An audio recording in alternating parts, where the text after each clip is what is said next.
speaking about what madhab one should follow, I think we need to briefly just discuss where did the madhahib come from, okay? And where did they emerge? How did they emerge?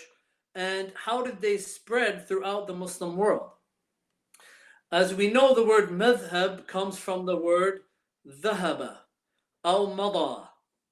And when we look at it, it means something or beliefs or views or opinions or a group of actions or statements which someone inclines to, okay? Or a group of statements or opinions which someone follows, okay?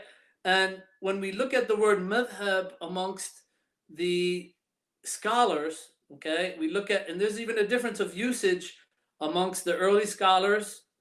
When I say the early scholars, we can say up until the 3rd, 4th century after the Hijrah, and the later scholars maybe after the 4th, 5th century after the Hijrah.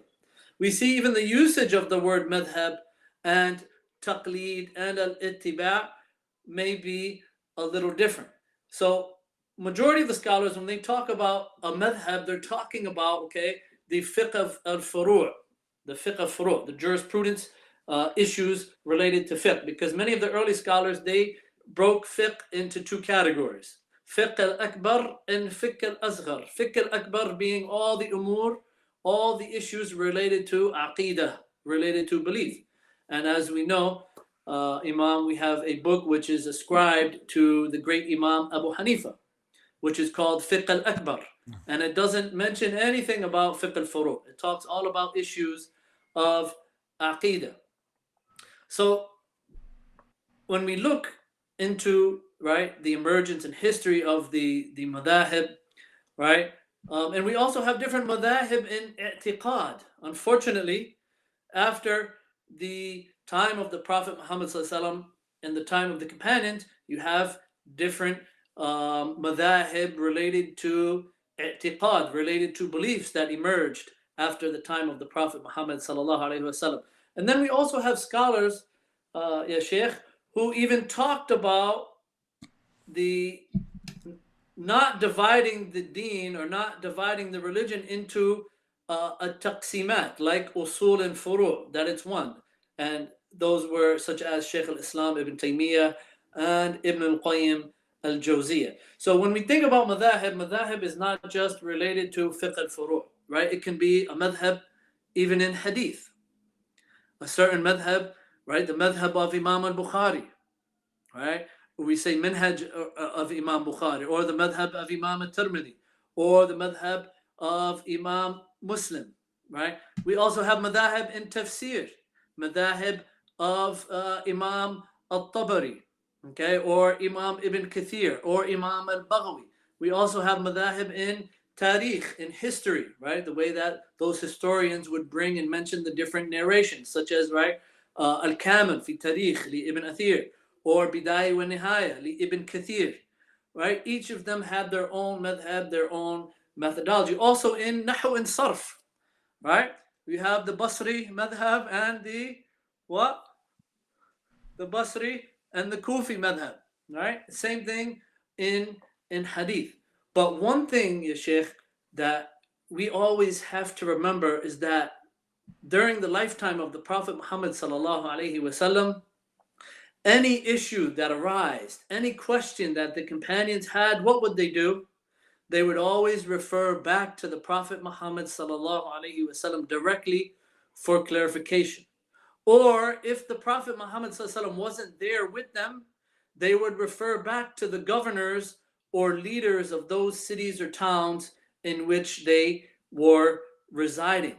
And it remained like this up until the death of the Prophet Muhammad sallallahu alaihi wa ala alihi wasallam.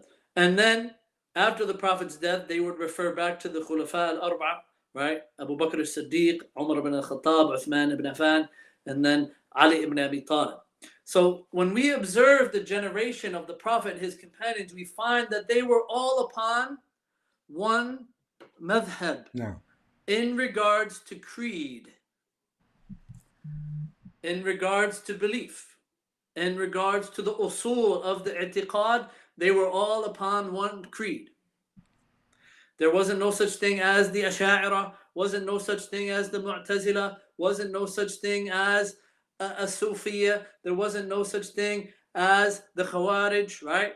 Even though the individual who the Prophet Muhammad said, Dhu Khawaysara, that the Khawarij would emerge from his offspring, he was present in the time of the Prophet Muhammad, but the actual firqa, the actual sect in itself, didn't emerge until after the death of the Prophet Muhammad. So the madhab of the companions, ya Shaykh, was, in regards to creed and aqidah, was one.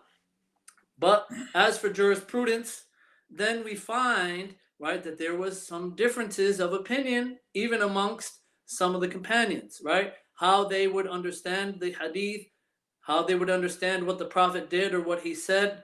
Okay, so the companions, we find that sometimes they would implement some of the hadith or ayat differently based upon their closeness to the Prophet Muhammad, based upon, right, their, number one, knowledge of the Arabic language, right? معرفتهم باللغة العربية متفاوت, right? Their knowledge of the Arabic language was at different levels. Some knew, right? Some were very baligh. Some memorized thousands of lines of poetry, right?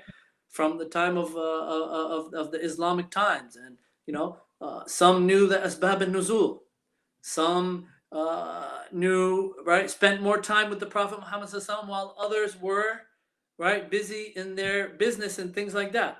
So this can explain to us, why do we see, when we look at the generation of the companions, why do we see that even amongst them, right, they had different jurisprudence opinions